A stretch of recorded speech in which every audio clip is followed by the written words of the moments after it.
There once was a man named Hammurabi, the king of Babylonia. During his rule, he made a set of laws for his kingdom to follow. The set of laws was named Hammurabi's Law Code. Hammurabi's Law Code is a list of 282 laws. All these laws are very straightforward and easy to understand. Here are some examples of the laws, and some simpler scenarios that are easier to understand. Number 1. If anyone bring an accusation against a man, and the accused go to the river and leap into the river, if he sink in the river, his accuser shall take possession of his house.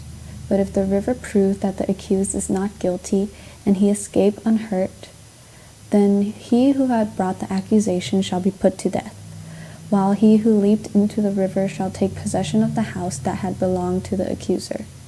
So let's just say that someone in the neighborhood came up to you and said that you stole money from them, but they have no proof.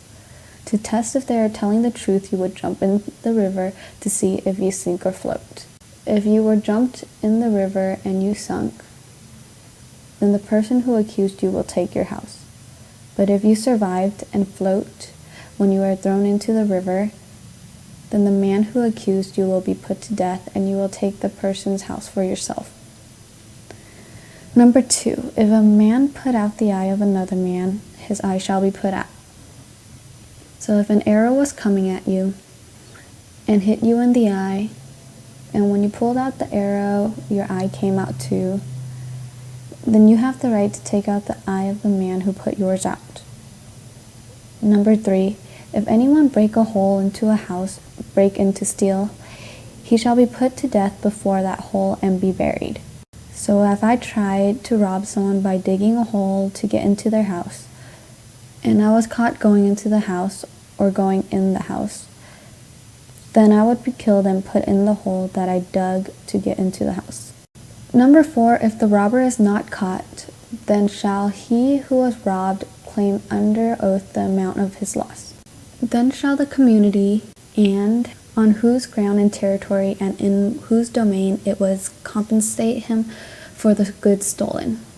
So if a robber was to rob anything from you and you couldn't identify who it was or catch him on the way out, then you are to claim everything you lost.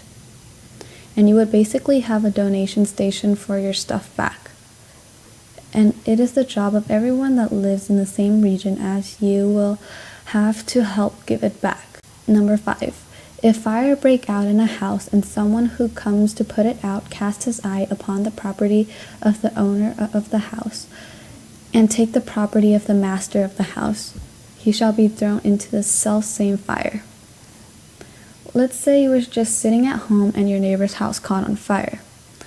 So you went to get a bucket of water to extinguish it. And while you are extinguishing it, you take a burnt book and the owner sees you do it. Then according to the law, if you do so, then you are going to be thrown into the house fire.